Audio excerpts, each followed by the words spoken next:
जोहार झारखंड। जय झारखंड। साथियों, 2024 विधानसभा चुनाव का परिणाम सबके सामने आ चुका है। झारखंड राज्य में पुनः एक बार महागठबंधन की सरकार बनने जा रही है। शुभकामनाएं उनको। और हाँ, जैलकैम की एक नई पार्टी, नवोदित पार्टी को, जो राज्य से अपार समर्थन, जन समर्थन प्राप्त हुआ, उसके लिए पूरे राज्यवासियों का बहुत बहुत धन्यवाद, आभार। जलकेम के जितने भी सिपाही, सैनिक, कार्यकर्ता, सभी का संघर्ष आज इस मुकाम को लेकर आया है। हालांकि आशाएं बहुत सारी थी और बिल्कुल वो दिखा भी, लेकिन वो क्या कहते हैं ना, हम लोग 2 साल की पार्टी हैं, अनुभव की थोड़ी सी कमी रही, लेकिन उसके बावजूद जो परिणाम हम लोग लेकर आए हैं आसान नहीं है। ये फर्स्ट जनरेशन पॉलिटिक्स है। फर्स्ट जनरेशन पॉलिटिक्स झारखंड में, पूरे भारत में ऐसा इतिहास नहीं मिलेगा।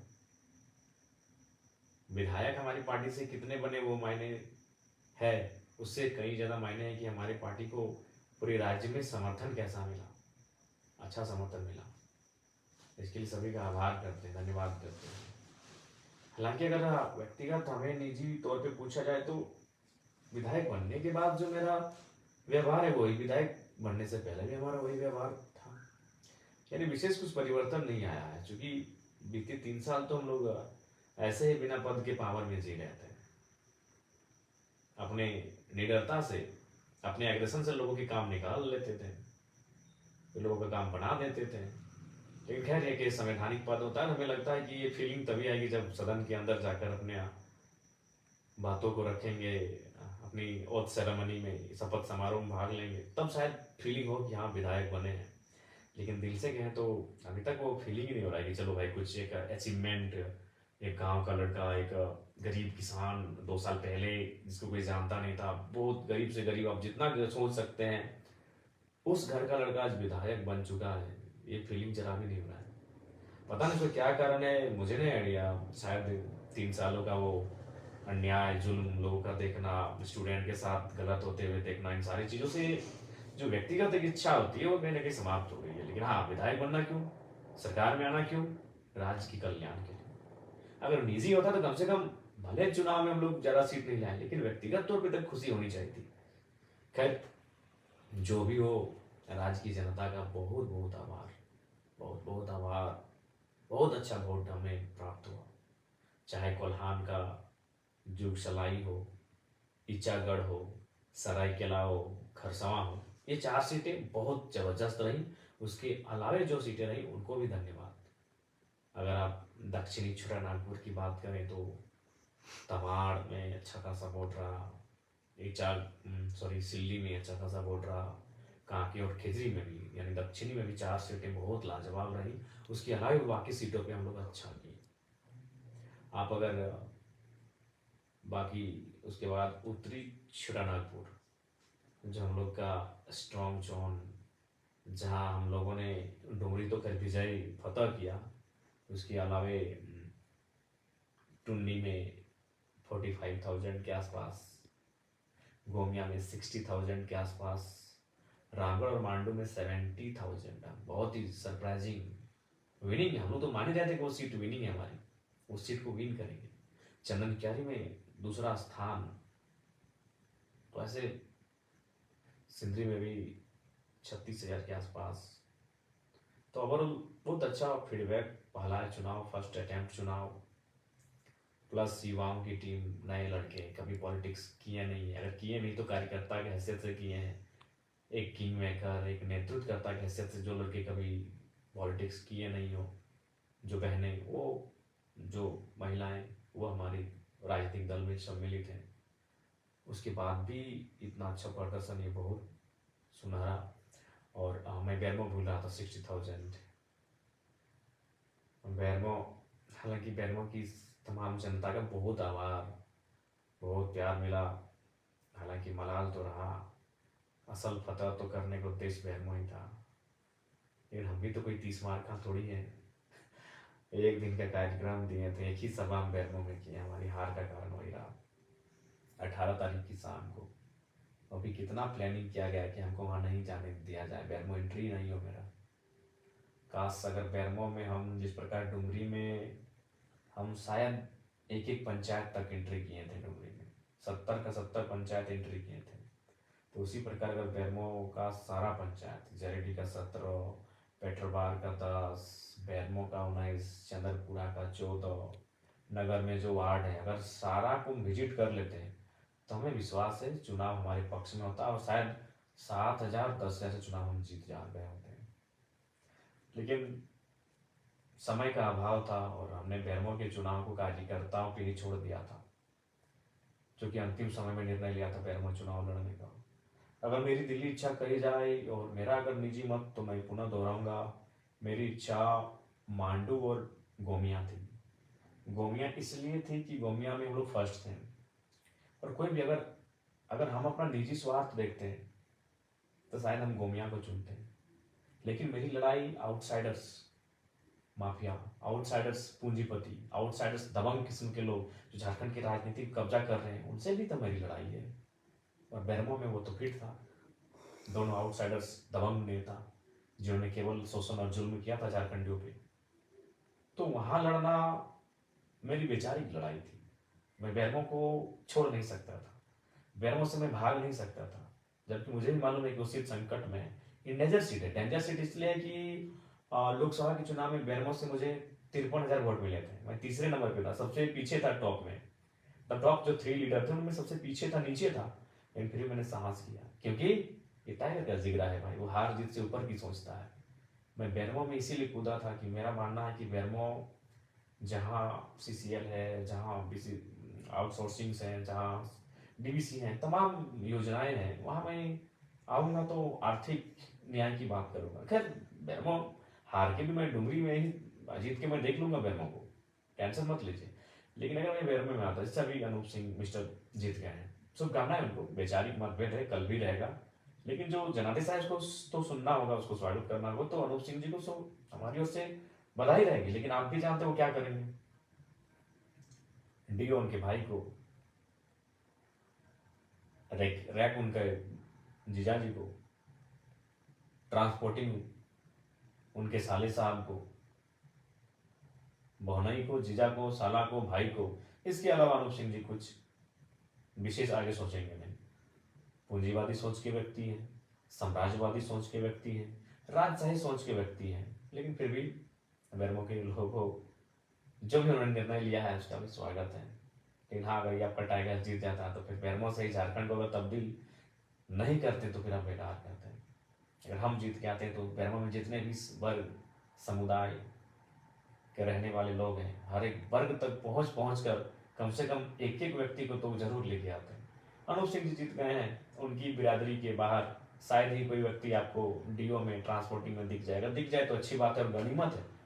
अगर हम जीत जाते हैं तो एक एक समाज के व्यक्ति को वहाँ खोज के लेके आते हैं, क्योंकि आर्थिक न्याय का मतलब ही होता है हर एक समाज, हर एक तबका के पास आर्थिक स्थिति सक्षम होना। तो खैर जो जीत गई सो बात गई।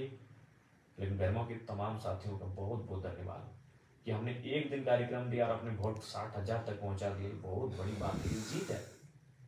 बैरमो में हम अपना फ्यूचर देखेंगे, है फ्यूचर हमारा। और डुमरी का तो खैर वो भावनात्मक रहा है, डुमरी का आभार। उसके अलावा सभी टुंडी रहे, गोमिया रहे, सबको धन्यवाद, मांडू रहे। लेकिन विशेषकर जहाँ से मैं लड़ा हूँ, डुमरी बैरमो के तमाम कार्यकर्ता, आप निश्चिंत रहे।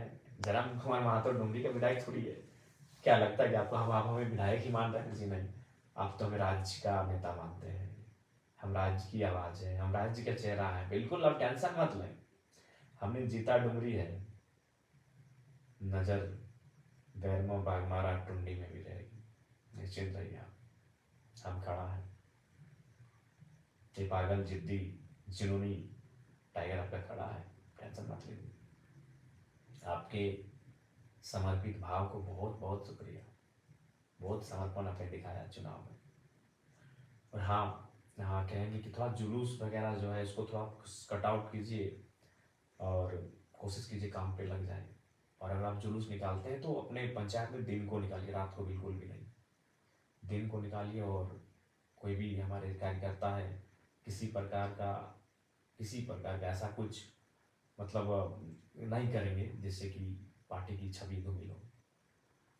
और विशेषकर जेएमएम के साथियों से कहेंगे, देखिए चुनाव 20 वर्षों तक जनता ने आपको जनादेश दिया था। अब उसी जनता ने अगर आपको जनादेश नहीं दिया है तो उसका सम्मान कीजिए। हार के बाद आपके कुछ कार्यकर्ता देखें कुछ घटनाएं ऐसी घट रही हैं, हम चाहेंगे कि बदले के भाव से नहीं, बदलाव के भाव से मिलकर काम करते हैं। आइए जन्म के साथ ही डुमरी में मिलकर काम करते हैं, तमाम योजनाओं को गांव गांव तक, खेत खलिहान तक पहुंचाते हैं। और ये सभी संभव होगा जब वो क्या करते हैं ना, मिलकर काम करते हैं। पक्ष विपक्ष चुनाव में फिर देख लेंगे, आलोचनाओं को फिर चुनाव में देख लेंगे। चलिए अभी डुमरी के लिए आगे हाथ बढ़ाते हैं, मिलकर काम करते हैं। सभी से आग्रह होगी और विशेषकर युवाओं आपसे कहेंगे, आज आप जयराम महतो को अपने स्क्रीन में देख रहे हैं वीडियो के माध्यम से। ये वही जयराम महतो है जो 2 साल पहले यही तोपचांची और जिस डुमरी समय विधायक बना वही डुमरी जहाँ से बसें निकल कर आती थी, बसें गुजरती थी वहाँ से। उन बसों का नाम आनंद बस, शिवम, बुंदेला, विजय, पम्मी, राजू, निर्मल, ऐसे 1 दर्जन बस हजारीबाग होते हुए धनबाद और धनबाद होते हुए हजारीबाग आवागमन होता था। उन बसों पे हम लोग झगड़ा करके चढ़ते थे, भाड़ा नहीं देंगे, 2 रुपया से ज़्यादा नहीं देंगे, 5 रुपया देंगे। और हार्डली गिरफ्तार आते थे 10 रुपये। 2 रुपया से वो कहानी शुरू हुई थी, 5 रुपया से होकर 10 रुपया तक पहुंची थी। अभी क्या भाड़ा है मुझे नहीं पता, एक्चुअली अब तो हम लोग मान के चलिए दोस्तों के स्कॉर्पियो में चलते हैं, 40 रुपया है, यानी आज 40 रुपया हो गया है भाड़ा। और मेरा मैंने 2 रुपया से शुरुआत की थी बसों का सफ़र। एक इंटर ऑफ साइंस के स्टूडेंट जब राजगंज ट्यूशन जाते थे, अब 2 साल पहले की बात करें, आंदोलन से पहले, तो यही मैंने अपने मास्टर्स को कंप्लीट करके पीएचडी को ज्वाइन किया था। यानी जो लड़के को आप देख रहे हैं आज एक विधायक के रूप में, ये लड़का कल्पना सोरेन जी की तरह कोई राजघराने से नहीं, पाकुड़ की जो विधायक बनी आलमगीर आलम की अर्धांगिनी, उनकी तरह कोई राजघराने की नहीं है। मेरे हिसाब से राजघराना मतलब विधायक का घर, मैं उसको राजघराना कहता हूँ। सुन लीजिए पहली बात को। पूर्णिमा साहू जी जमशेदपुर से जीती, जो रघुवर दास की पुतोहू है, मैं उस राजघराने से नहीं हूँ। तो जयराम कुमार महतो को बड़ी करीब से आप देखिए। आज से महज 3 साल पहले मेरी तस्वीर शायद सोशल मीडिया में होगी, जाके देखिएगा। एक दुबला पतला सा लड़का, मासूम सा लड़का, मासूमियत चेहरे में, आंखों में एक सपना कि कुछ करेंगे। वो सपना कुछ बनने का, कि गरीब परिवार से संबंध रखते हैं, बहुत खर्च हुआ है पढ़ाई लिखाई में, तो कुछ बने। क्या बने? कुछ भी, कोई बहाली आए उसको भरे, टीचर की बहाली हो, प्रोफेसर की बहाली हो, और उससे पहले जब पीएचडी नहीं की तो उससे पहले सीआरपीएफ की बहाली हो, आर्मी की बहाली हो, रेलवे की बहाली हो। उन बहालियों को फॉर्म भरना, उनके लिए मेहनत करना, ये चीज़ रहा है। वही लड़का आपके सामने आज आपके स्क्रीन में है, और यकीन मानिए वो लड़का विधायक है। हालांकि हमको ज़्यादा कोई एक्स्ट्रा फीलिंग नहीं हो रहा है विधायक बनने का, लेकिन आप यकीन कीजिए ये जयराम महतो विधायक है। मैं आपको इसलिए संदेश दे रहा हूँ कि सपने देखिए, मेहनत कीजिए, संघर्ष कीजिए। कौन जानता था जयराम महतो को? आज मीडिया में भले नेगेटिव बोले या पॉजिटिव बोले, आज देश की जितनी भी नेशनल मीडिया है, एक 30 सेकेंड ही सही जयराम महतो का नाम उनको लेना पड़ता है। कोई नहीं जानता था जयराम महतो को। जयराम महतो खुद जयराम महतो को नहीं जानता था। कौन है जयराम महतो? फिर जयराम महतो क्या था दिनचर्या हमारा? सुबह मॉर्निंग में उठना, घर से 600-700 मीटर दूरी में मैदान फुटबॉल का, वहाँ दोस्तों के साथ आकर सुबह वही बैठकर डिस्कशन, वहाँ से जोरिया तक जाना, जोरिया में फिर नहाना धोना और बसों में बैठकर फिर कॉलेज तक पहुँचना, फिर कॉलेज से रिटर्न आना, बीच में 2-4 घंटों का ट्यूशन लेना, शाम को एनी हाउ खेल का मैदान, चाहे फुटबॉल हो क्रिकेट हो या वॉलीबॉल, ये 3 चीज़ों का शौकीन। एनी हाउ कुछ भी हो जाए, मौसम खराब हो कोई मतलब नहीं, 2-3 घंटा खेल के मैदान में, फिर रात को ट्यूशन, सेल्फ स्टडी, फिर सुबह और फिर एक दौर आया जब मास्टर ऑफ आर्ट्स यानी एमए की परीक्षा को मैंने इंग्लिश लिटरेचर से प्रथम श्रेणी से उत्तीर्ण किया पीके रॉय मेमोरियल कॉलेज से। तो एक दिन की घटना है, मैं नहाने के लिए जोरिया जा रहा था। जोरिया जिसको आप छोटी नदी कह सकते हैं, अगर आप सभी नहीं समझते कि जोरिया का क्या मतलब है, तो छोटी नाला नदी कह सकते हैं। तो वहाँ कुछ हमारे बगल में जो एक सरकारी +2 हाई स्कूल है, बच्चे क्लास को छोड़ के बाहर बैठे थे। तो बच्चों को तो पहले हमने चूंकि पकड़ा, उनको अपने साथियों के साथ उनको पकड़ के प्रिंसिपल के पास हम लोग कंप्लेंट करने के लिए गए कि सर क्या हो रहा है, स्कूल का टाइम है, आपके बच्चे जोरिया के किनारे घाट में बैठे हैं नदी के सामने। तो प्रिंसिपल साहब ने बड़ी मार्मिक बात कही कि जरा बाबू, सरकारी विद्यालयों की व्यवस्था ऐसी है कि शिक्षक की कमी है और हम लोग मेंटेन नहीं कर पाते हैं। तो बातों बातों में उन्होंने कहा कि आप भी तो सुने इसी साल एमए पास किए हैं, तो एक काम कीजिए, जब आप एमए पास किए हैं और जाहिर सी बात है आप कंपटीशन वगैरह की तैयारी करेंगे, नौकरी पाने की तैयारी करेंगे, तो जब तक वो नहीं होता है तब तक आपसे अनुरोध है कि 2 घंटा आप हमारे स्कूल में क्लास ले लीजिए।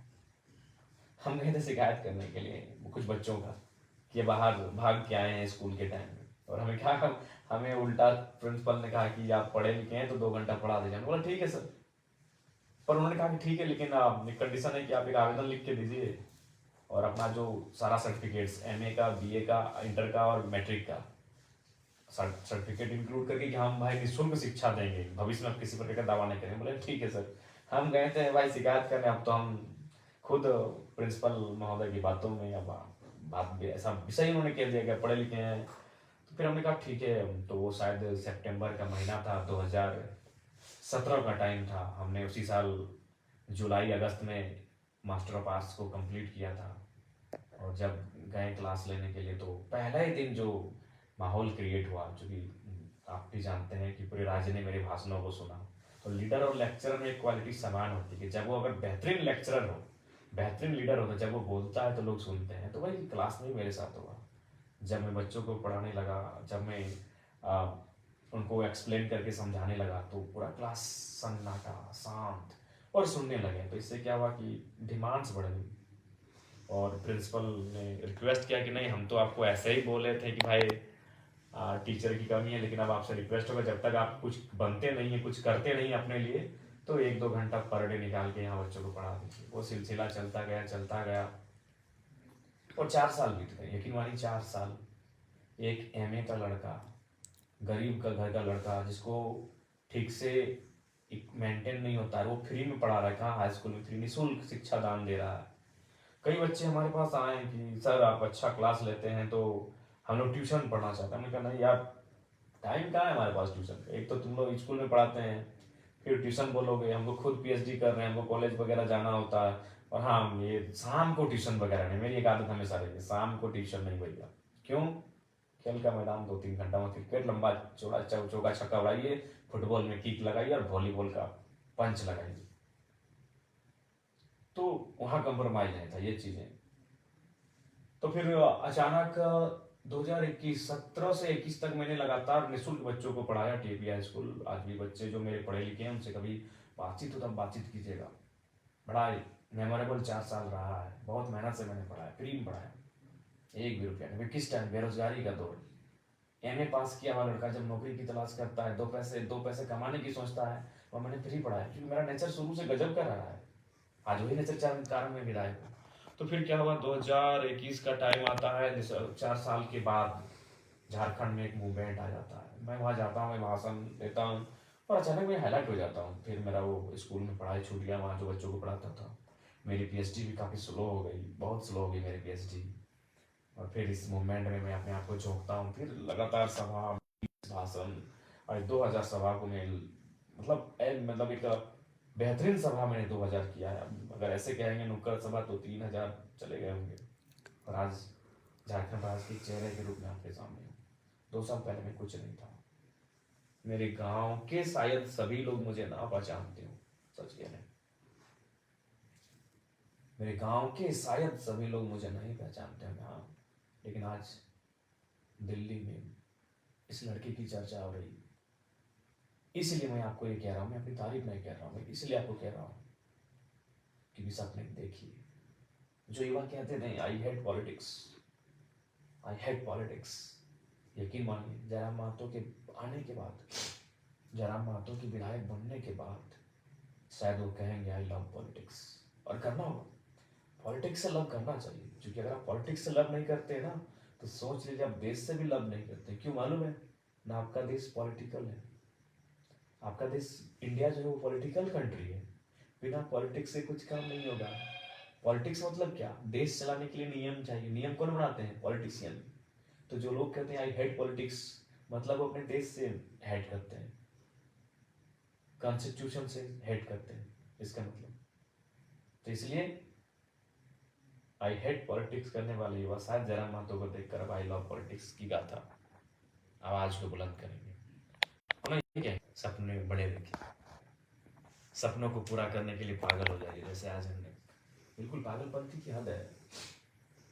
कभी करीब से देखिएगा हमारे आंखों को, हमारे इस चेहरे को। बहुत झेला है इन 3 सालों को, खासकर ये जो 40 दिन पार हुआ ना साथी, क्या बताएं, बहुत झेला है। सपने देखिए, मेहनत कीजिए उसे पूरा करने के लिए। आज जीत हार छोड़िए, आज चर्चा का विषय अगर है तो संघर्ष के कारण है। इसलिए आप सभी से आग्रह है, मेहनत कीजिए। पुनः डुमरी और बैरमो को धन्यवाद, क्योंकि मैं वहां से स्वयं प्रत्याशी था। बाकी तमाम झारखंड को धन्यवाद, क्योंकि मेरी पार्टी के तमाम जो कैंडिडेट्स रहे उनको बहुत जोरदार समर्थन मिला। सबको धन्यवाद। जोहार, नमस्कार, आदाब, जय हिंद, जय भारत, जय झारखंड। और बस यही कहेंगे, सबका शुक्रिया। मिल के काम करते हैं। जयम वालों को भी कहेंगे, ये आपसी मनमुटाव को छोड़िए।